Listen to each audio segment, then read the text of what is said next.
প্ৰধানমন্ত্ৰী হিচাপে শপত গ্ৰহণ কৰাৰ পাছতে প্ৰধানমন্ত্ৰী নৰেন্দ্ৰ মোদীক লৈ সৰব হৈ পৰিছে আৰএছএছ প্ৰধান মোহন ভাগৱত। মোহন ভাগৱতে কৈছে প্ৰকৃত সেৱক কেতিয়াও অহংকাৰী নহয়। নিৰ্বাচনৰ প্ৰচাৰৰ সময়ত মৰ্যাদাক বিসৰ্জন দিছিল প্ৰধানমন্ত্ৰী মোদীয়ে। যিজন প্ৰধানমন্ত্ৰী মোদীয়ে আৰএছএছৰ সহায় লৈ 2014 চনত প্ৰধানমন্ত্ৰীৰ চিটখনত বহিছিল, সেইজন প্ৰধানমন্ত্ৰীৰ বাবে এতিয়া আৰএছএছ হৈ পৰিছে চকুৰ কুটা দাঁতৰ শাল। প্ৰধানমন্ত্ৰী মোদী আৰু বিজেপি আৰু আৰএছএছৰ মাজত এতিয়া আৰম্ভ হৈছে ভাঙোন। সমাজত বিভাজনৰ সৃষ্টি কৰা হৈছে, মিছা প্ৰচাৰ চলোৱা হৈছে। এবাৰ মোহন ভাগৱতে এই মন্তব্য কৰিছে নৰেন্দ্ৰ মোদীক উদ্দেশ্য কৰি। মোহন ভাগৱতে এই মন্তব্য কৰা পৰিলক্ষিত হৈছে। মোহন ভাগৱতে কৈছে সমাজত বিভাজনৰ সৃষ্টি কৰি মিছা প্ৰচাৰ চলাই দেশৰ গাদীখন, প্ৰধানমন্ত্ৰীৰ গাদীখন দখল কৰাৰ বাবে চেষ্টা কৰিছিল নৰেন্দ্ৰ মোদীয়ে। কিন্তু ভাৰতৰ জনতাই নৰেন্দ্ৰ মোদীৰ এই মিথ্যাচাৰ আৰু এই বিভাজনৰ ৰাজনীতি বুজি পাইছে, যাৰ বাবে একক সংখ্যা গৰিষ্ঠতা দূৰৰ কথা, মেজিক নাম্বাৰ অতিক্ৰম কৰাটো দূৰৰ কথা, এইবাৰ গ্ৰেছ মাৰ্কৰ দৰে সহায় ল'ব লগা হৈছে নীতিশ কুমাৰ আৰু চন্দ্ৰবাবু নাইডুৰ। সদ্য সমাপ্ত লোকসভা নিৰ্বাচনৰ ফলাফল ঘোষণাৰ পিছৰে পৰা অনুমান কৰা হৈছিল আৰু সেইটোৱেই এতিয়া ঘটিল। সোমবাৰে আৰএছএছৰ মুৰব্বী মোহন ভাগৱতে ক্ষোভ প্ৰকাশ কৰিছে। সংঘৰ মুৰব্বীগৰাকীয়ে নৰেন্দ্ৰ মোদী আৰু অমিত শ্বাহৰ নাম এবাৰো উল্লেখ নকৰিলে, কিন্তু বহুতেই বুজি পালে কাৰ পিনে তেওঁৰ আঙুলি। নাগপুৰত সংঘৰ মুখ্য কাৰ্যালয়ত মোহন ভাগৱতে ক'লে যে লোকসভা নিৰ্বাচনত প্ৰতিদ্বন্দ্বিতা কৰাটো কোনো যুদ্ধ নহয়।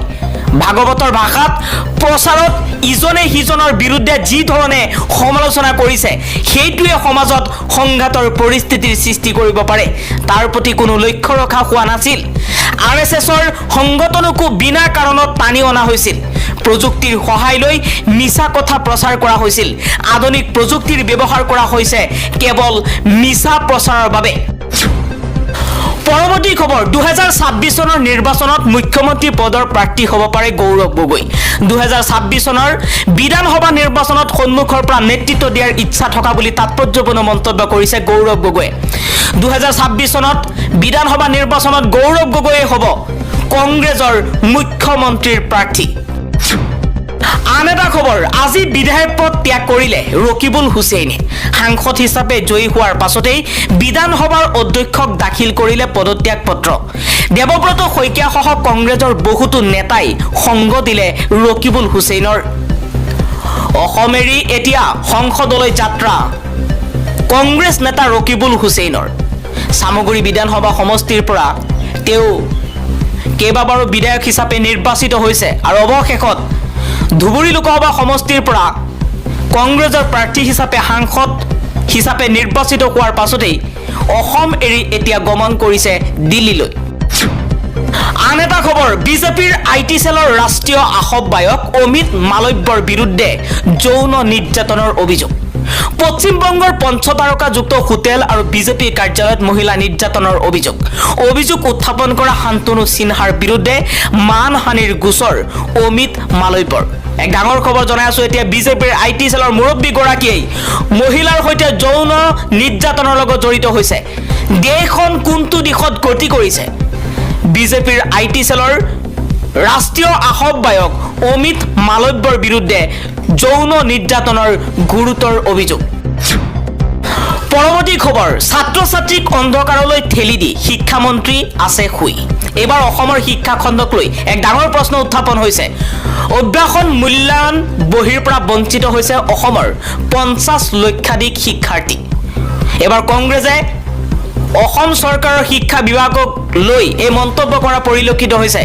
বিদ্যালয়ত শিক্ষক কৰ্মচাৰীৰ উপস্থিতিক লৈ সততে নীতি শিক্ষাৰ পাঠ দিয়া হিমন্ত বিশ্ব শৰ্মাৰ চৰকাৰখনৰ শিক্ষামন্ত্ৰী ডক্টৰ ৰণোজ পেগুলৈ এক মুকলি প্ৰশ্ন উত্থাপন কৰিছে কংগ্ৰেছে কৈছে, যিহেতু বিদ্যালয়সমূহত 18 জুনৰ পৰা প্ৰথম সাময়িক মূল্যায়ন, বৰ্তমানলৈ ছাত্ৰ ছাত্ৰীসকলক কি কাৰণত অভ্যাসন আৰু মূল্যায়ন বহীসমূহ যোগান ধৰিব পৰা নাই। প্ৰায় 50 লক্ষাধিক ছাত্ৰ ছাত্ৰীৰ শৈক্ষিক ভৱিষ্যতক লৈ আপোনালোকে এই ধৰণে হেতালি খেলা কাৰণটো কি বুলিও কংগ্ৰেছে প্ৰশ্ন কৰিছে অসমৰ শিক্ষা বিভাগৰ মন্ত্ৰী ৰণোজ পেগুলৈ। অসমৰ গুৰুত্বপূৰ্ণ বিভাগসমূহ নিজৰ হাততেই ৰাখিলে প্ৰধানমন্ত্ৰী মোদীয়ে। দপ্তৰ বিতৰণ হ'ল যদিও বিপদ আঁতৰা নাই মোদীৰ। লোকসভাৰ অধ্যক্ষৰ পদো বিজেপিয়ে নিজৰ হাততেই ৰাখিব নেকি? এক ডাঙৰ প্ৰশ্নৰ সৃষ্টি হৈছে। যি দুটা পাৰ্টিক লৈ, যি দুজন নেতা নীতিশ কুমাৰ আৰু চন্দ্ৰবাবু নাইডুক লৈ NDA চৰকাৰ গঠন কৰিলে, সেই দুইজন নেতাৰ যি আশা আকাংক্ষা আছিল সেয়া পূৰণ যেন কৰিব নোৱাৰিলে নৰেন্দ্ৰ মোদীয়ে। যিবোৰ দপ্তৰ বিচাৰিছিল সেই দপ্তৰো আশা কৰা মতে নীতিশ কুমাৰ আৰু চন্দ্ৰবাবু নাইডুৱে যে নাপালে। এতিয়া প্ৰশ্ন হৈছে কিমান দিনলৈ তিষ্ঠি থাকিব NDAৰ 2024 চনৰ এই চৰকাৰ? লোকসভাৰ অধ্যক্ষ কোন হ'ব সেয়াও এক প্ৰশ্নৰ বিষয়, কাৰণ প্ৰধানমন্ত্ৰী মোদীয়ে সকলোবোৰ গুৰুত্বপূৰ্ণ বিষয় তেওঁৰ লগতেই ৰাখিলে। নীতিশ কুমাৰ আৰু চন্দ্ৰবাবু নাইডুৰ হাতত লোকসভাৰ অধ্যক্ষৰ এই শাসনভাৰখন দিব নে নাই সেয়াও সময়তহে লক্ষণীয় হ'ব।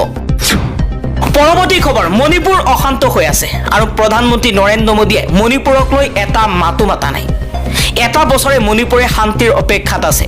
এবছৰে কেন্দ্ৰীয় চৰকাৰে কোনো গুৰুত্ব প্ৰদান কৰা নাই। কেন্দ্ৰীয় চৰকাৰৰ বিৰুদ্ধে গৰজি উঠিছে RSS প্ৰধান মোহন ভাগৱত।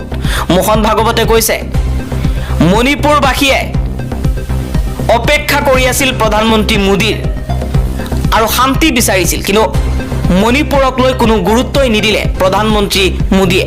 2024 চনত লোকসভা নিৰ্বাচনত মণিপুৰবাসীয়ে মোদীৰ বিৰুদ্ধে গৰজি উঠি দুয়োটাকৈ আসন কংগ্ৰেছক দিলে আৰু মণিপুৰবাসীয়ে যি আশা কৰিছিল সেই আশা যেন প্ৰধানমন্ত্ৰী মোদীৰ পৰা নাপালে, যাৰ বাবে মণিপুৰত বিজেপিৰ পৰিৱৰ্তে কংগ্ৰেছৰহে গুৰুত্ব বাঢ়িল।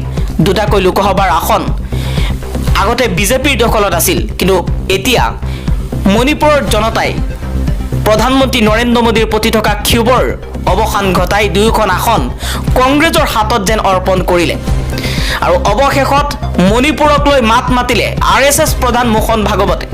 প্ৰধানমন্ত্ৰী মোদীয়ে বেটী বাচাও বেটী পঢ়াও বুলি কয়, কিন্তু মণিপুৰত বেটীক উলংঘ কৰি পেৰেড কৰা হয়। তাৰ পাছতো নৰেন্দ্ৰ মোদীয়ে কোনো গুৰুত্ব দিয়া নাই।